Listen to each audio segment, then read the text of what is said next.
back to Connection First, Behavior Next. I'm Miss McLean. I'm Miss Lyons, and we already tackled accountability and boundaries. From our anthem, of course. And today we're diving into the letter C for Choices and consequences. This is a big one. This is the part of the series, friends, where people would usually say, okay, here comes the behavior stuff. But even here, we're staying rooted in our core mission. And in many settings, consequence is just a soft word for punishment. We have been so conditioned as people that if a child makes a bad choice, they need to feel super bad about it. So that they won't do it again. That's literally the conversation all the time. But consequence for us is just a natural ripple effect of an action. Our goal isn't to inflict any sort of pain. It's about imparting wisdom. Yes. So let's talk about traditional versus the aligned consequences. In the contrast, traditional consequences are often unrelatable to the behavior. An example would be, You didn't finish your math, so you can't go to the pep rally. Now, there's no logical link to us just taking away something. It's just like we're there to cause some sort of distress. yeah. So aligned consequences often look like this. Since the math didn't get finished during class, we will need to use some of your choice time so that you can be ready for your quiz. The result then is directly tied to the choice at this point in time. So then let's talk about validation and connection and holding the standard.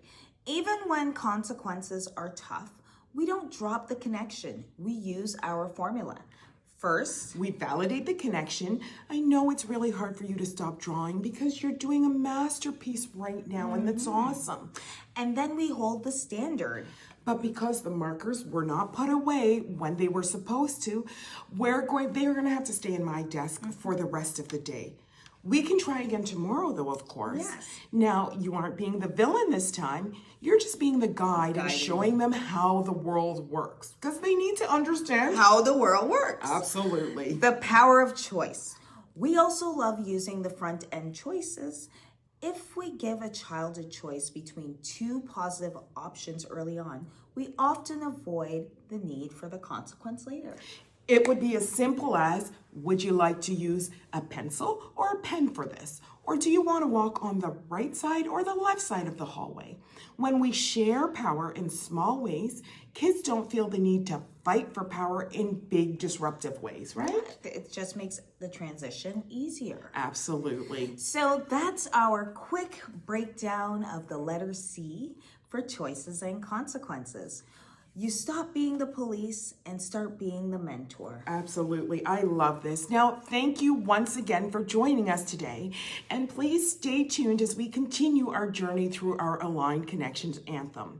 This, of course, is our roadmap to helping parents, teachers, and community partners that work with children by providing strategies to assist with challenging behaviors. So you, yes you, join us next week for the letter D, where we'll talk about discipline, staying calm when the temperature in the room. Rising! So until then, remember as always, connection first, behavior next. Peace.